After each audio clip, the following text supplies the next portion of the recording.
Okay, 7th class. Last video में हम लोगों ने इस चैप्टर के बारे में जो हम लोग चैप्टर पढ़ रहे थे पढ़ रहे हैं अपना, that is the motion and time. तो उसकी introduction, different types of motion और स्पीड के बारे में हम लोगों ने डिस्कस किया था, राइट। सो अब कंटिन्यू करते हुए चैप्टर को, नेक्स्ट टॉपिक हम लोग अब डिस्कस करने जा रहे हैं, that is the uniform and non uniform motion. Okay, so start करते हैं। Consider a car moving along a straight narrow road. Let us travel first 30 km in the first hour and next 30 km in the next hour and next another 30 km in the third hour. In this case, the car covering equal distance in equal interval of time. अब हम क्या कह रहे हैं कि पहले घंटे में कार कितने किलोमीटर चल रही है? 30 किलोमीटर। अगले घंटे में भी कार कितने किलोमीटर चल रही है? 30 किलोमीटर। उससे अगले घंटे में भी कार कितने किलोमीटर चल रही है? 30 किलोमीटर। मतलब कंटिन्यूटी में एक घंटे का गैप है और एक घंटे के गैप में गाड़ी कितने किलोमीटर चल रही है? 30 किलोमीटर। मतलब डिस्टेंस भी सेम और टाइम भी सेम है, राइट। तो in this case the car is covering equal distance in equal intervals of time of 1 hour. Okay, so जब कोई भी ऑब्जेक्ट इस मोशन में इस तरीके से चलता है, इक्वल डिस्टेंस इक्वल टाइम में कवर करता है, तो हम उसको एक नाम देते हैं यूनिफॉर्म मोशन। नेक्स्ट स्लाइड में हम लोग डिस्कस करेंगे उस मोशन को, नाम को। इस स्लाइड में वो गिवन नहीं है, तो नेक्स्ट स्लाइड पर देखते हैं। Each its speed therefore remains constant over this 1 hour time intervals and can therefore call the motion of this car as a uniform motion. Simple सी डेफिनेशन आप याद कर सकते हो कि whenever an object covers equal distance in equal intervals of time, that is known as uniform motion. Okay, next video definition आपको मैंने बता दी, ठीक है। नेक्स्ट इज थर्ड पैराग्राफ अब कि now suppose the same car is travelling on another state narrow road with it lots of traffic on it. कि अब जो कार है वही सेम कार है, अब एक ट्रैफिक वाले रोड से निकल रही है, तो हम लोग क्या देखेंगे कि it continues to travel along the straight path but its speed during the journey keeps on changing. अब हम मान लो हम लोग जब ट्रैफिक में मूव कर रहे हैं तो कई बार हमारी गाड़ी जो फास्ट मूव करती है, कई बार स्लो मूव करती है, ऐसा ही होता है। सो इस टाइम पे क्या होगा बेटा, जो हमारा टाइम भी वेरी करेगा और डिस्टेंस भी वेरी करेगी। ऐसा होगा ना, कई बार हम लोग बेटा 5 मिनट में 20 मीटर चल रहेंगे, कई बार हम वहीं पे खड़े रह जाएंगे। कई बार हमारे साथ क्या होता है कि हम लोग कई बार मूव कर जाएंगे, मान लो 30 मीटर 5 मिनट में, कई बार 5 मीटर भी नहीं कर पाएंगे। ऐसे होता है ट्रैफिक में। सो अब जब भी कोई भी ऑब्जेक्ट इक्वल डिस्टेंस कवर नहीं कर पा रहा इक्वल इंटरवल्स ऑफ टाइम में, तो हम उसे क्या नाम देते हैं? नॉन यूनिफॉर्म मोशन, ठीक है। सबसे नीचे लिख भी रखा है बेटा हमने, the motion of the car is also regarded as non uniform if it does not move along a straight path, it is only motion with constant speed along a straight path that is regarded as uniform motion। कि uniform motion कब होगा? हमेशा जब भी कोई जो object है वो इक्वल डिस्टेंस कवर करेगा इक्वल इंटरवल्स ऑफ टाइम में। ओके, अगर वो नहीं कर पाता है तो that is non as non uniform motion. Okay, yes, activity number 2, ठीक है। हमें यहाँ पे बेटा डाटा दे रखा है कि given below the data about position 1 car A and the 2 a bus moving along a straight path at a different times, examine this data carefully and decide whether the motion is uniform or non-uniform। अब यहाँ पे बेटा आप लोगों को ये दे रखा है कि जैसे आप डायग्राम में देख सकते हो, फर्स्ट कॉलम में आपको टाइम दे रखा है, ठीक है, इस डायग्राम के अंदर। सेकंड में देखो इस टेबल की डायग्राम में कि position of the car position of from starting point, कि स्टार्टिंग से जैसे जैसे वो चल रहा है, तो पहले सेकंड जो कॉलम है हमारा वो कार का, और जो थर्ड लास्ट कॉलम है राइट साइड पे that is of the bus. देख सकते हो ऊपर लिखा भी है कि 9 बजे दोनों के दोनों अपने इनिशियल पॉइंट पे हैं, अपने स्टार्टिंग पॉइंट पे हैं, जो कि 0 किलोमीटर है। फिर अगले 5 मिनट में जो कार है वो 5 किलोमीटर चल रही है, जो बस है वो 4 किलोमीटर चल रही है। फिर जैसे अगले 5 मिनट मतलब गैप है 9:10, फिर कार 10 किलोमीटर चल रही है और जो बस है वो 6 किलोमीटर चल रही है। फिर अगले 5 मिनट में, ठीक है, जो कार है वो 15 किलोमीटर चल रही है और जो आपकी बस है वो 9 किलोमीटर चल रही है। देख रहे हो आप? तो बेटा देखो, अगर आप टाइम देखो इधर तो वो यूनिफॉर्मली चल रहा है, ठीक है, 5-5 मिनट का गैप है। कार के अगर किलोमीटर देखो, आप डिस्टेंस देखो तो वो भी 5-5 किलोमीटर का गैप ट्रेवल कर रही है। बट लेकिन जो बस है वो अपने यूनिफॉर्मली नहीं चल रही है। देखो पहले वो 4 किलोमीटर चली 0 किलोमीटर से, फिर वो अगले 2 किलोमीटर और बढ़ी तो 6 किलोमीटर चली अगले 5 मिनट में, फिर अगले 5 मिनट वो 3 किलोमीटर चली, अगले फिर वो 2 किलोमीटर, ठीक है। इस चीज को आप देख सकते हो जनरली बेटा कि एक तरफ आप टाइम देखो पहले कॉलम में, ठीक है। ओके, थोड़ा सा समझने में अगर कंफ्यूजन हो सकती है तो थोड़ा सा मैं अपना बेस्ट ट्राई कर रहा हूँ तुम्हें इस चीज को समझाने में। देखो टाइम में गैप कितने कितने मिनट्स का है, 5-5 मिनट का है, मतलब यूनिफॉर्मली है, कहीं पे वेरी नहीं करा टाइम। जो पोजीशन है कार की वो भी 5-5 किलोमीटर मूव कर रही है, ठीक है। बट लेकिन जो बस है वो नहीं कर रही है, वो कई बार 2 किलोमीटर चल रही है, कई बार 4 किलोमीटर चल रही है, कोई 3 किलोमीटर चल रही है, कई बार फिर 2 किलोमीटर चल रही है, तो वो यूनिफॉर्मली नहीं चल रही है। तो अब हम इस टेबल के थ्रू, इस डायग्राम के थ्रू ये बता सकते हैं कि जो कार है वो यूनिफॉर्मली या यूनिफॉर्म मोशन में, और लेकिन जो बस है वो नॉन यूनिफॉर्म मोशन में, क्योंकि वो अनइक्वल डिस्टेंस कवर कर रही है इक्वल इंटरवल्स ऑफ टाइम में। टाइम तो 5-5 मिनट का गैप है, ठीक है, बट लेकिन जो बस है वो कई बार 3 किलोमीटर, कई बार 2 किलोमीटर चल रही है। ओके, तो उसी के बेसिस के ऊपर हम लोग ये बात बोल सकते हैं यहाँ पे कि car is in uniform motion and bus in non uniform motion. Next topic भी दियो टाइम, ठीक है। अब बहुत इजीली समझते हो, एक फिजिकल क्वांटिटी है बेटा, ठीक है, जो हमारे लिए बहुत इंपॉर्टेंट रहती है। वो किसी भी मूवमेंट को हमें बताती है, ठीक है, किसी चेंज के बारे में हमें बताती है, राइट। चेंज कैसे हो रहा है, सुबह दिन है, शाम को रात होना शुरू हो जाती है, ठीक है। तो वो वक्त चलता हुआ हमें पता चलता है कि time plays an important role in our life. Any change or movement which takes place is understood in terms of physical dimension का टाइम। कि कोई भी चेंज हो रहा है या कोई भी मूवमेंट हो रही है वो हमें कौन सी फिजिकल क्वांटिटी के थ्रू पता चलती है, टाइम की। तो जैसे time and change are often linked together. Some natural events like solar or the lunar eclipse, ये जो चंद्र ग्रहण लगता है या सूरज ग्रहण लगता है, ठीक है, वो भी टाइम के अकॉर्डिंग ही लगता है, कुछ पीरियड्स के बाद, कुछ दिन के बाद, है ना। हम क्या देते हैं जी, 4 महीने, 2.5 महीने, साल, 2 साल, तो ये टाइम है ना, कि इतने वक्त के बाद। या उसने 15 किलोमीटर वो 10 मिनट में पहुंच गया, अपनी गाड़ी लेके गया, तो हम देख सकते हैं कि उसने एक डिस्टेंस तय करी, चेंज उसने करा अपने इनिशियल पॉइंट से, अपने स्टार्टिंग पॉइंट से 15 किलोमीटर का डिस्टेंस तय करा, कितने टाइम में, ठीक है, कैसे, वो हमें यहाँ से पता चल रहा है।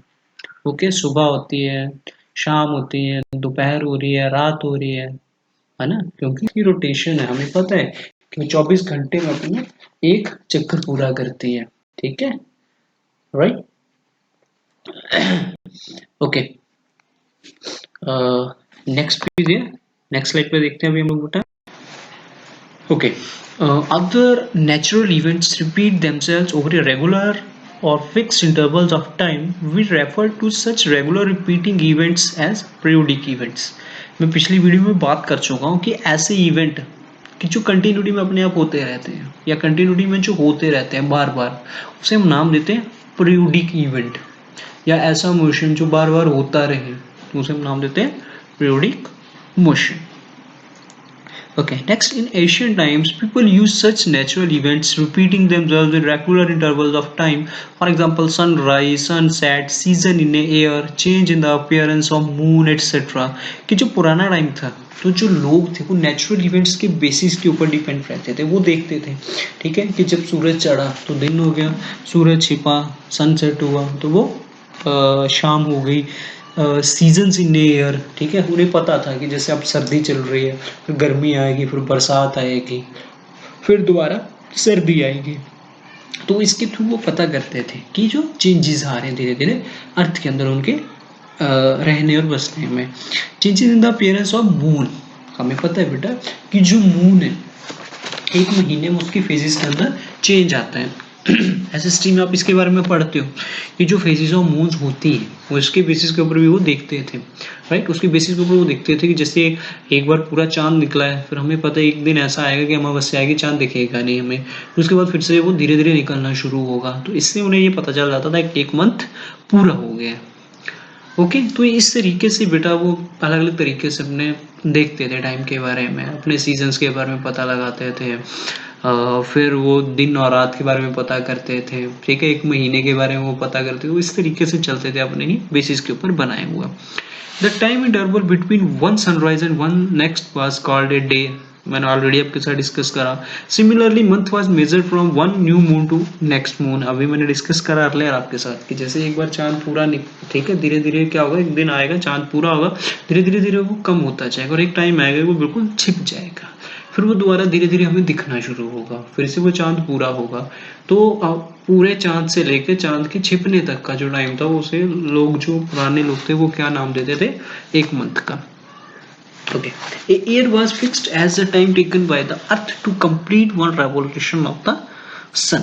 जो सीजन्स होते थे बेटा, सर्दी आ रही है, गर्मी आ रही है, बरसात आएगी, फिर से सर्दी आएगी, सीजन के बेसिस के ऊपर वो एक साल को मान के चलते थे। Next period, measurement of time. The early scientists developed many devices to measure time interval that are much smaller than a day. ठीक है, अब बेटा धीरे धीरे धीरे जैसे टेक्नोलॉजी वास्ट होती गई, ठीक है, डेवलपमेंट होती गई, तो धीरे धीरे साइंटिस्ट ने टाइम को देखने के लिए बेटा अलग अलग गैजेट्स तैयार करें। ठीक है, जैसे आप डायग्राम में देख सकते हो, ठीक है, यहाँ पे दो गैजेट्स हैं, एक इसमें एक आवर ग्लास है और एक जो आपका वो सन डायल ग्लास है।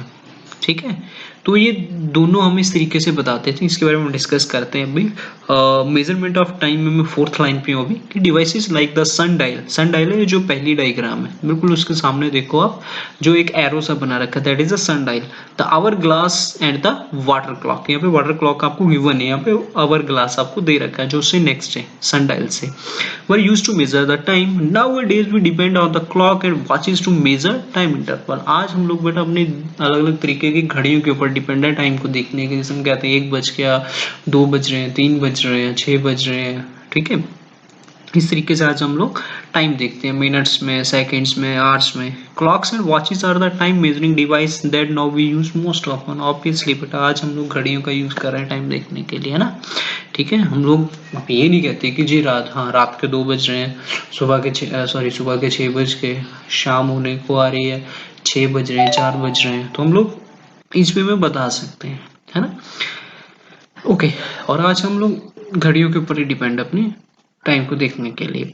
Most of the clocks make use of some periodic motion as oscillating simple pendulum. हमें पता है बेटा कि जो हमारी घड़ी की सुई होती है वो कंटिन्यूटी में मूव करती रहती है, लेकिन कब तक, जब तक उनके अंदर सेल डला हुआ, जब तक सेल काम कर रहा है घड़ी रुकती है नहीं, वो पीरियोडिक वे में टाइम दिखाती चलती है, पीरियोडिक मोशन में, वो कंटिन्यूटी में, सुबह के 9, रात के 9, सुबह के 6, रात के 6, इस तरीके से कंटिन्यूटी में वो चलती रहती है, हमें टाइम दिखाती रहती है। ठीक है, इसके बेसिस के ऊपर ना हमारे जो क्लॉक्स होती है, वॉल क्लॉक्स होती है, उनके अंदर एक सिंपल सा एक नीचे लटकता हुआ दिखता है, ठीक है, जिसे हम क्या नाम देते हैं, सिंपल पेंडुलम, उसे हम पेंडुलम का नाम देते हैं। और वो पेंडुलम कैसे मूव करता है, टू एंड फ्रो। ठीक है, एक साइड से वो जाके दूसरी जगह पे, फिर से मतलब कंटिन्यूटी में वो मूव करता रहता है ना। वो नीचे वो लटकता हुआ, जैसे आप घड़ी में भी देख सकते हो, डायग्राम में भी एक नीचे देखो एक डिस्क सी आपको चमकती हुई दिख रही होगी नीचे।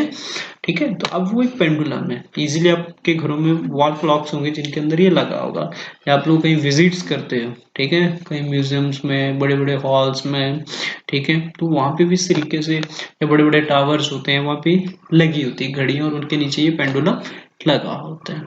ठीक है, रिकॉन्सिव वे में मूव करता है टू एंड फ्रो, जैसे हम लोग झूले पे बैठते हैं तो वो टू एंड फ्रो, आगे पीछे होते हैं। ओके, सो नेक्स्ट अभी हम बात करते हैं कि सिंपल पेंडुलम है क्या और ये हम लोग बना कैसे सकते हैं। Okay okay, so A simple pendulum is made up of a metal ball attached to a taut light string or thread that is fixed rigidly at one end। अब हम बेटा अपने लैब्स के अंदर, ठीक है, जितना भी सिंपल पेंडुलम है, सिंपल पेंडुलम का फर्स्ट पैराग्राफ और सेकंड पैराग्राफ थ्योरेटिकली मैं जनरली इसको एक्सप्लेन करूंगा, ठीक है, बट ये चीज बेटा आपको समझ तभी आ सकती है जब तक आपको एक प्रैक्टिकली इस चीज को बताया जाए।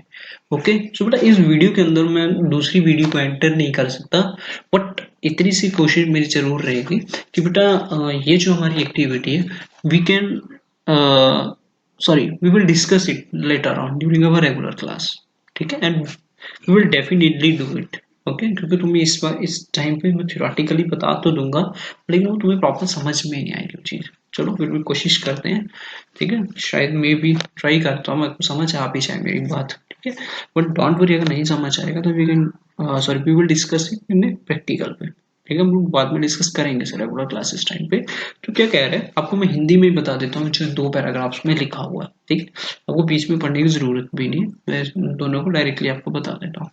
एक सिंपल पेंडुलम क्या है ना, मान लो कि एक बॉल है, ठीक है, एक छोटी सी बॉल होती है, या चाहे अभी बड़ी बॉल है, लोग खेलने वाली जो हमारी बॉल होती है, जैसे टेनिस बॉल होती है हमारी, या प्लास्टिक की बॉल होती है जैसे हम लोग क्रिकेट खेलते हैं, वो बॉल ले लो, पर क्या करो कि उसको एक धागे के साथ बांध दो, उसके जैसे तैसे करके उसके अंदर, जैसे मान लो कि टेनिस की बॉल है कोई भी है, उसके अंदर छेद करके उसको धागे के साथ बांध दो, ठीक है। इमेजिन करना आपने अभी कि हमने क्या किया, बॉल को लिया और उसको धागे के साथ बांध दिया जैसे तैसे करके भी, ठीक है, और हमारा वो जैसे ही वो बॉल धागे के साथ हमने बांध दी, हमारा एक सिंपल पेंडुलम तैयार हो गया, राइट। अब जब वो सिंपल पेंडुलम रुका हुआ है, ठीक है, एक ही पोजीशन पे खड़ा है, एक ही पोजीशन पे वो रुका हुआ है, ठीक है, एक ही पोजीशन पे वो खड़ा है या रुका हुआ है, तो वो जो पोजीशन है, ये आपको मैं एग्जांपल देता हूँ, जैसे हमारे घर में वॉल क्लॉक होती है, ठीक है, तो वॉल क्लॉक का जो मैं आपको सिंपल पेंडुलम की बात कर रहा हूँ, ये डायग्राम में देखो आप इसमें, तो आप देख रहे हो कि जो ये नीचे थर्ड डायग्राम है जो वॉल क्लॉक वाली, उसका जो सिंपल पेंडुलम बिल्कुल सेंटर में रुका हुआ है, ठीक है। तो जब भी वो आपका जो पेंडुलम आपने बनाया, अगर वो वैसे है रुका हुआ एक पोजीशन पे सेंटर पे, तो वो पोजीशन कहलाती है सिंपल पेंडुलम की मीन पोजीशन। कौन सी पोजीशन कहलाती है, मीन पोजीशन। आप लोग ना देख सकते हो उसको, बेटा मैंने हाईलाइट भी कर रखा है, सॉरी अंडरलाइन कर रखा है, ठीक है, वो उसकी कौन सी पोजीशन कहलाती है, mean position, equilibrium position. Okay, when the bob of the pendulum is slightly displaced from mean position, अगर वो अपनी मीन पोजीशन से अपनी सेंटर पोजीशन, चाहे वो राइट साइड को जाता है थोड़ा सा, या चाहे अपनी लेफ्ट साइड को जाता है, चाहे जिस मर्जी साइड को जाए, तो जिस साइड को भी वो मूव कर रहा है, मतलब उसकी जो साइड्स वाली जो जो उसकी साइड वाली जो उसकी वो होती है अपनी, बेटा क्या कहते हैं, पोजीशंस जो होती हैं, वो पोजीशंस उसकी क्या कहलाती है, एक्सट्रीम पोजीशंस। ओके, वो उसको क्या कहलाती है, एक्सट्रीम पोजीशंस। समझ में आ रही है मेरी बात, ओके, वो उसकी एक्सट्रीम पोजीशंस कहलाती है। अब जब वो पेंडुलम अपनी मीन पोजीशन से एक्सट्रीम पोजीशन को आता जाता रहेगा बार बार, ठीक है, हिलता रहेगा, तो उस मोशन को हम लोग क्या नाम देंगे, टू एंड फ्रो मोशन। इस चीज को बेटा मैंने अंडरलाइन कर रखा है, to and fro motion. Okay, so अब वो हमें पता है पेंडुलम वैसे ही वर्क करता है टू एंड फ्रो मोशन में। तो अब वो कह रहे हैं कि जब वो टू एंड फ्रो मोशन में वो वर्क कर रहता है, तो उस मूवमेंट को हम नाम देते हैं ऑसिलेशंस का। किसका नाम देते हैं, ऑसिलेशन का। क्या नाम देते हैं बेटा हम लोग, ऑसिलेशन का। तो कह रहे हैं कि एक सिंपल पेंडुलम कब जाके अपनी एक ऑसिलेशन को कंप्लीट करता है। ओके, कब वो अपनी एक ऑसिलेशन को कंप्लीट करता है, ध्यान से सुनना, जब वो पेंडुलम अपनी मीन पोजीशन से एक बार एक्सट्रीम पोजीशन को जा रहा है, फिर मुड़ के दूसरी एक्सट्रीम पोजीशन को जा रहा है, फिर सेंटर में आ रहा है। इमेजिन करना है, घड़ी का ये जो पेंडुलम आपको दिख रहा है, ठीक है, इमेजिन करना है कि पहले ये पेंडुलम क्या हुआ कि अपनी किसी भी साइड वाली एक्सट्रीम पोजीशन की तरफ मूव करा, जब वो मूव करा फिर से वो सेंटर से होते हुए दूसरी एक्सट्रीम पोजीशन की तरफ जाएगा, फिर मुड़ के सेंटर की तरफ आएगा, ऐसा ही होगा ना, राइट। तो जैसे वो अपनी सबसे पहले अपनी मीन पोजीशन से एक्सट्रीम पे गया एक साइड पे, फिर दूसरी एक्सट्रीम पे गया, फिर मुड़ के मीन पोजीशन पे आया, तो हम उसे क्या बताते हैं, एक ऑसिलेशन। कंफ्यूजिंग तो लग रहा होगा बेटा आपको ये चीज समझना और सुनना, सो डोंट वरी, जिसको ये बेटा ये चीज समझ में आ गई, ठीक है, जिसको ये बेटा मेरी चीज समझ में आ गई वो इजीली बेटा इस चीज को कर सकता है। बट अगर बेटा आपको ये चीज नहीं पता चली है, ठीक है, मैं नहीं कहता कि सबको समझ आ गया होगा, लेकिन कुछ को बेटा ये समझ आ गया होगा, लेकिन कुछ को नहीं पता चला होगा, सो डोंट वरी, सोचने की जरूरत नहीं है। नेक्स्ट स्लाइड में हम लोग एक्टिविटी के थ्रू आपको मैं बताने की कोशिश करता हूँ, ठीक है। एक बार बताने की कोशिश करो, अगर फिर भी समझ नहीं आएगा तब बेटा आपको वेट करना पड़ेगा अपनी रेगुलर क्लासेस तक का, क्योंकि उस टाइम पे बेटा हम लोग इस चीज को कवर अप करेंगे। Okay, yes. So next slide पे चलते हैं अब हम लोग। यस, बेटा सबसे ऊपर ये डेफिनेशन है, इसको तुम्हें लर्न करना ही करना है, ठीक है, क्योंकि जो एक्टिविटी नंबर 3 आ रही है इसको समझने के लिए बहुत ही इंपॉर्टेंट चीज है बेटा। सो आपको इस चीज को कवर करना रहेगा। So the time taken for one complete oscillation, आपको पीछे मैंने अभी वन ऑसिलेशन समझाई कि होती क्या है, ठीक है। जैसे ही पेंडुलम अपनी मेन पोजीशन से एक्सट्रीम गया, फिर दूसरी एक्सट्रीम पोजीशन पे गया, फिर सेंटर में आया, तो वो पोजीशन क्या कहलाती है, सॉरी वो चीज क्या कहलाती है हमारी वन ऑसिलेशन। तो कह रहा है कि एक ऑसिलेशन को कंप्लीट करने में पेंडुलम जितना टाइम ले रहा है वो क्या कहलाता है उस पेंडुलम का टाइम पीरियड, वो क्या कहलाता है उसका time period. Okay, next period do you know, ठीक है, ये साइंटिस्ट है बेटा, गैलीलियो के बारे में हमें बता रखा है कि मतलब चर्च के अंदर की बात है जो उसने हमें इसके बारे में वो डिस्कस कर रहा है कि जो पेंडुलम है बेसिकली उसके बारे में। ओके, हाँ तो बेटा मैं आपको बता रहा था ये कि गैलीलियो ने सिंपल पेंडुलम के बारे में बताया था, तो आपको मैं डायरेक्टली ये स्टोरी बता देता हूँ कि इसमें है क्या। मैंने ऑलरेडी आपको बताया कि जो स्टोरी है चर्च से रिलेटेड है, कि गैलीलियो ना एक दिन अपने क्या करा था, वो चर्च में उसने विजिट किया, तो उसने क्या देखा कि चर्च के अंदर जितने भी वो लाइट के लैंप्स लगे हुए हैं, ओके, वो सारे के सारे ना मतलब ऑसिलेट कर रहे हैं टू एंड फ्रो मोशन में, क्योंकि वहाँ पे बहुत तेज हवा चल रही थी। तो उसने क्या देखा कि जो सेम लेंथ के मतलब जिनकी सेम लेंथ है लैंप्स की, लाइट लैंप्स की ना, तो वो सेम मूवमेंट शो कर रहे हैं, सेम मतलब मूवमेंट दिखा रहे हैं। तो उसने क्या करा कि जो उसने रिस्ट वॉच अपने हाथ में जो घड़ी पहन रखी थी उसमें उसने सेकंड वाली निडल के साथ उनको काउंट करना शुरू किया। तब उसने एक फॉर्मूला दिया था हमें कि एक उसने ये देखा कि 1 मिनट में कितनी ऑसिलेशंस हो जा रही हैं इन लैंप्स के थ्रू, कितनी ऑसिलेशंस दिखा रहा है।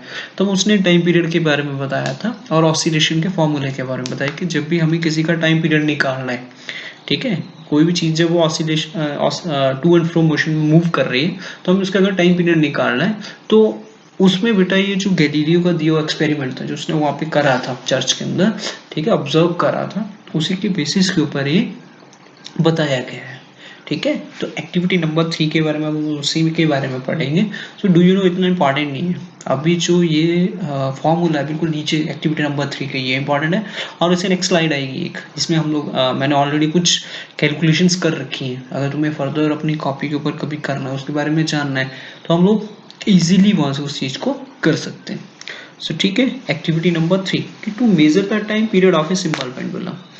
अब आपको क्या करना है कि अगर किसी भी सिंपल पेंडुलम का टाइम पीरियड निकालना है, ठीक है, तो हम लोग क्या करेंगे, तो सबसे पहले वही करा हो बेटा कि एक बॉब ले लो, ठीक है, छोटा सा मेटल का होता है बेटा, बॉल की तरह होता है छोटा सा, वो ले लो, उसको धागे के साथ लगा दो। यहाँ पे डायमेंशंस भी दे रखी है कि 5 सेंटीमीटर ले लो या इतना लंबा रखो, उसको स्टैंड के साथ लगा दो। अभी आप क्या करो, यहाँ पे एक चीज़ इमेजिन करो दिमाग में कि मैंने क्या किया कि बॉल ली छोटी सी प्लास्टिक की और मैं उसे थ्रेड के साथ बांध दिया, राइट, मेरा पेंडुलम तैयार। मेरे थ्रेड की जो लेंथ है that is the 5 centimetre. Okay, अब मुझे क्या करना है कि मुझे ये कैलकुलेट करना है, मेरे हाथ में या मेरे रिस्ट वॉच पहनी होगी, ठीक है, तो उस रिस्ट वॉच के अंदर जो निडल्स है सेकंड्स वाली जो स्किंटो वाली जो सुई होती है, जैसे स्किंटो वाली सुई कहते हो, उसके थ्रू हमें ये देखना है कि जैसे ही बेटा कि वो आपने क्या कैलकुलेट्स करने की यहाँ से ये कोशिश करनी है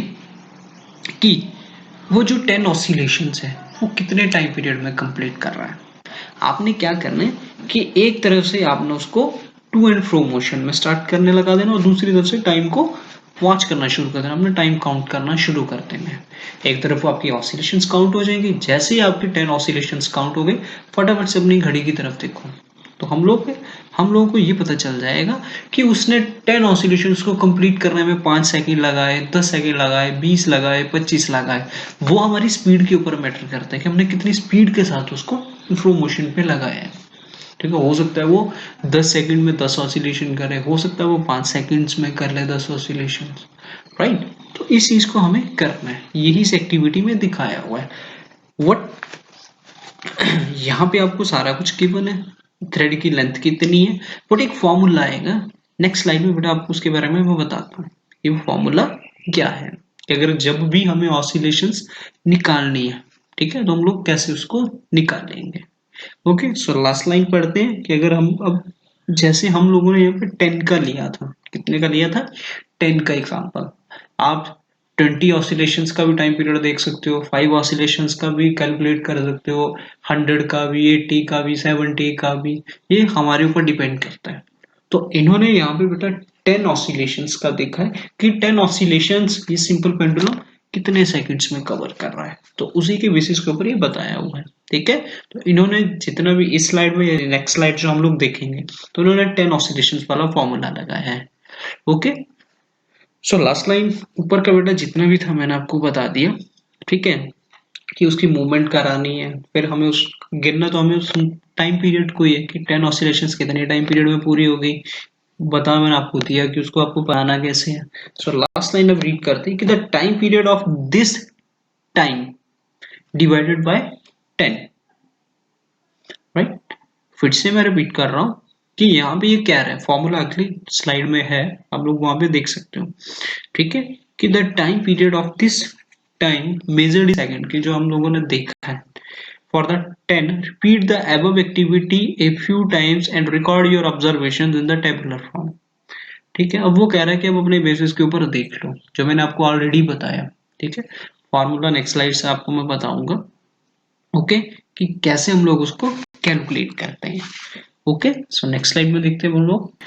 यस बेटा, अब इस स्लाइड के अंदर आप लोग ये देख सकते हो कि यहाँ पे सीरियल नंबर में मैंने 5 टाइम इसको करा है, कि मैंने अपनी एक सिंपल पेंडुलम बनाया, मैंने एक सिंपल सी चीज, एक थ्रेड लेके और एक बॉल लेके छोटी सी प्लास्टिक की, मेरा पेंडुलम तैयार।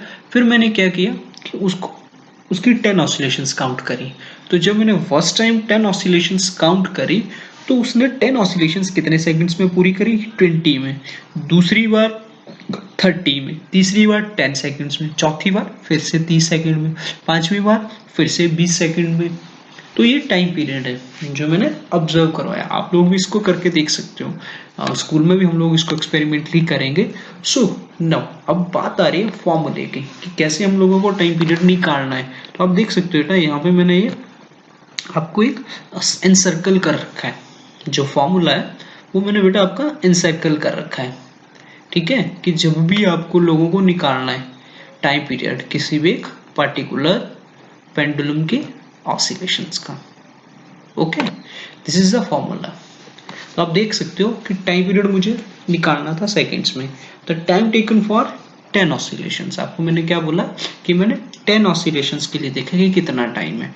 तो टाइम टेकन फॉर 10 ऑसिलेशंस, देखो बेटा फर्स्ट 20 सेकंड्स लगे, तो 20 मैंने ऊपर न्यूमिनेटर में ले लिए और डिनोमिनेटर में मैंने क्या रखा 10, उनको डिवाइड करा 2 1 मतलब कि टाइम पीरियड पर ऑसिलेशन कितना लगा यहाँ पे 2 सेकेंड्स। कितने सेकेंड्स, 2 सेकेंड्स।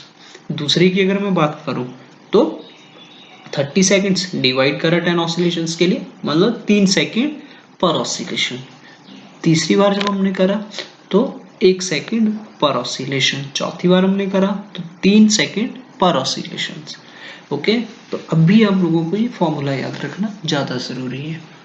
इस चैप्टर के रिगार्डिंग एग्जाम में आपको पूछा जा सकता है, आपको क्वेश्चन दे रखा होगा कि 20 ऑसिलेशंस कंप्लीट कर रहा है वो 10 सेकेंड में, तो बताइए जी फॉर्मूला क्या है और उसको कैलकुलेट करिए। तो टाइम पीरियड निकालने का फॉर्मूला आपको पता चल गया। ठीक है, यहाँ पे बेटा मैंने 10 ऑसिलेशंस का लेके चल रहा था, आप यहाँ पे 20 ले सकते हो, 30 ले सकते हो, 40 ले सकते हो, ये आपके ऊपर डिपेंड करता है। ओके, तो मैंने तो सिर्फ 10 का लेके चल रहा था आपकी बुक के अकॉर्डिंग। ओके, अगर आपका 20 ऑसिलेशंस होता, क्या कह रहा हूं मैं, अगर आपका क्या होता 20 ऑसिलेशंस होता, तो आप 10 की बजाय क्या लिखते, डिनोमिनेटर में 20 टाइम पीरियड, फिर हम काउंट करते कि 20 ऑसिलेशंस को होने में कितना टाइम लगा, 30 सेकेंड लगे, 20 लगे, 15 लगे, राइट, इस तरीके से। ओके, अब मेरे अकॉर्डिंग तो आपको यहाँ पे कंफ्यूजन नहीं होनी चाहिए, अगर फिर भी रह रही है, आपको मैं ऑलरेडी कह चुका कि ये कंफ्यूजन अब आपकी फिर कब दूर हो पाएगी अच्छे तरीके से, जब हम प्रैक्टिकली इस चीज को परफॉर्म करेंगे।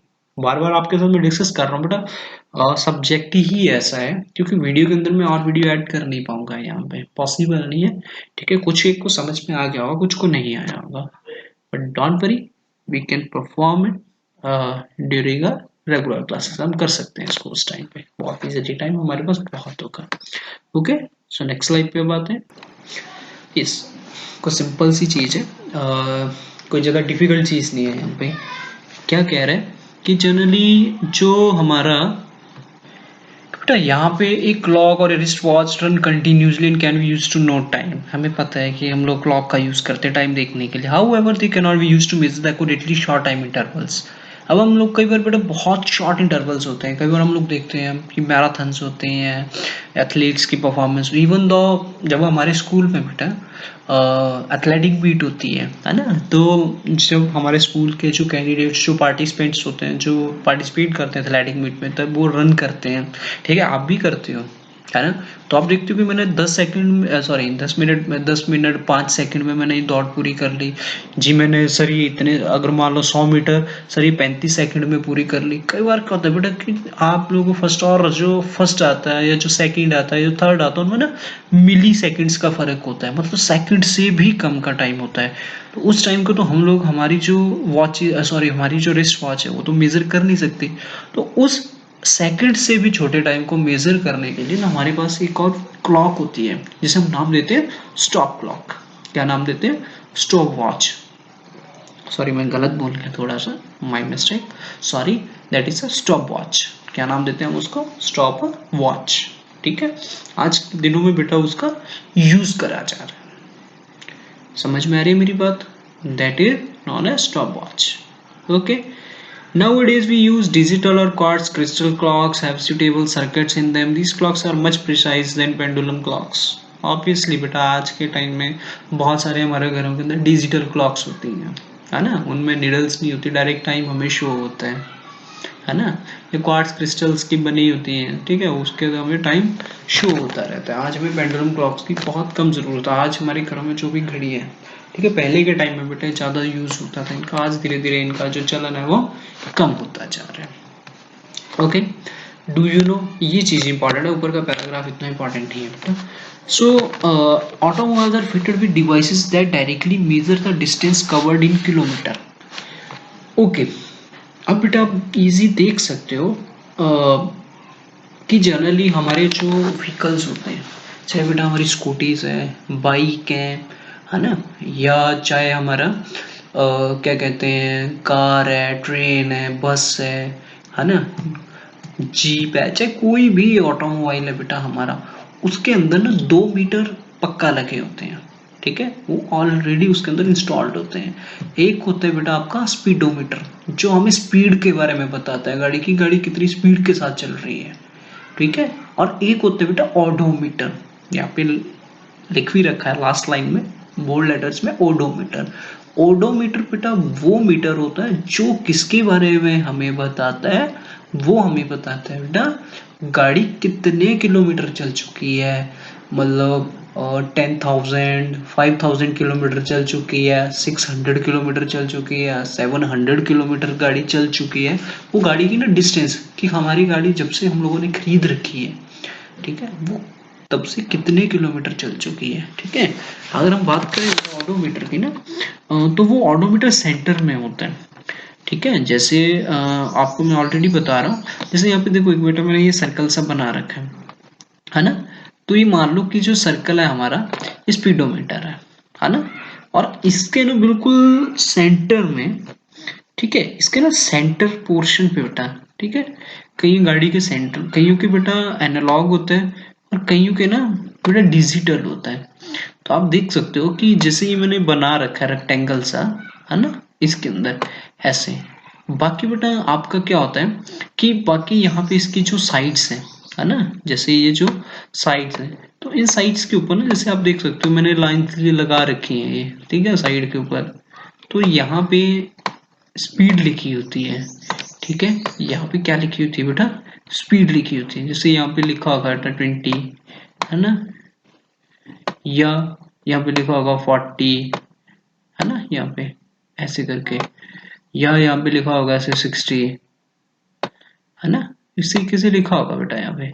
तो ये हमारी स्पीड होती है, ठीक है। यहाँ पे एक बीच में एक निडल लगी लगी होती है, क्या कह रहा हूँ मैं, बीच में बेटा एक निडल होती है ना। वो जो निडल होती है, मान लो कि जैसे मैंने यहाँ पे बना रखी है, एक बार मैंने ये 20 पे शो कर रखी है, तो ये स्पीड है ना, कि गाड़ी अब हमारी कितनी स्पीड के साथ चल रही है, 40 के साथ। और ना इसके सेंटर में पोर्शन में बेटा यहाँ पे लिखा होगा, जैसे मान लो कि हमारी गाड़ी 1000 किलोमीटर चली है, कितने 1000, तो बीच में यहाँ पे ऐसे 1000 लिखा होता है, आप देख सकते हो, जैसे मैंने यहाँ पे बना रखा है ना इस तरीके से, ठीक है। जो साइडों वाला ये जो रेड कलर का है वो क्या होता है, हमारा स्पीडोमीटर होता है। जो ग्रीन से जिसके अंदर मैंने 1000 लिख रखा है, दैट इज द ऑडोमीटर, एक छोटा सा रेक्टेंगुलर में, तो जो हमारी गाड़ी की डिस्टेंस के बारे में बताता है, कितनी किलोमीटर चल चुकी है। ओके, नेक्स्ट स्लाइड पे चलते हैं अब हम लोग। Yes, measuring speed. एग्जाम में बेटा ये आपकी जो एक्सरसाइज है उसके ना क्वेश्चन आंसर है, मैक्सिमम न्यूमेरिकल्स आपके इस चैप्टर में, और बहुत सिंपल है, ठीक है। मैथ्स में भी आप लोग ऐसे क्वेश्चंस करते हो, स्टेटमेंट आपको गिवन होती है और आपको उसका आंसर निकालना होता है, ठीक है। तो थोड़ा सा यहाँ पे मैथमेटिकली भी आ जाते हैं। That is the measuring speed. The speed of an object can be determined through the distance and the time measurement. हमने प्रीवियस वीडियो में भी मैंने आपको बताया था कि हमें स्पीड को मेजर करना है, उसका फॉर्मूला क्या है, already I have told you. Statement पे आते हैं उसी के अकॉर्डिंग, अगर नहीं है तो अपने वीडियो को वॉच करना है, अभी मैं बार बार उसको रिपीट नहीं कर पाऊंगा यहाँ पे ना। Example number 2, the odometer of A car reads 12,000 kilometre. अभी हमने पिछली स्लाइड में मैंने आपको बताया कि ऑडोमीटर कहाँ होता है, तो वो कह रहा है कि वो आपको शो कर रहा है कि जैसे आपकी जो गाड़ी है, जैसे आप गाड़ी में बैठे, आपने गाड़ी को ऑन करा, आपने क्या देखा कि आपका जो ऑडोमीटर है वो आपको क्या दिखा रहा है कि जो आपकी गाड़ी है वो रीडिंग आपको ऑडोमीटर की दिखा रही है 12,000 की, आपकी गाड़ी 12,000 किलोमीटर ऑलरेडी चल चुकी है। जैसे आप गाड़ी के अंदर बैठे हो, आपके ऑडोमीटर ने आपको दिखा दिया, फिर आपने गाड़ी स्टार्ट करी, आपने एक ट्रिप स्टार्ट किया, ठीक है। और जैसे ही आपका ट्रिप खत्म हुआ, जिस जगह आपको पहुंचना था आप वहां पे पहुंचे, आपने देखा कि आपकी गाड़ी का जो ऑडोमीटर है वो कितनी रीडिंग दिखा रहा है, 12,400। ओके, अब वो कह रहा है कि इस ट्रिप को 12,000 से 12,000 से 12,400 किलोमीटर तक की जो रीडिंग में जो आपको टाइम लगा पहुंचने में, that is 8 hours. Find the average speed of the car. First calculate the distance. 12,000 से स्टार्ट हुआ, इनिशियल क्या था 12,000 और फाइनल क्या था 12,400। तो सबसे पहले बेटा हम लोग क्या करेंगे कि जो टोटल डिस्टेंस हमने तय करी है, वो हम लोगों ने जो टोटल डिस्टेंस तय करी है वो हम लोगों ने कितनी करी है बेटा, यहाँ पे 400, क्योंकि हम लोग कहाँ से स्टार्ट करे थे बेटा, 12,000 से करे थे और 12,400 तक हम लोग गए थे। तो हम लोग टोटल कितना किलोमीटर मूव करें, 400।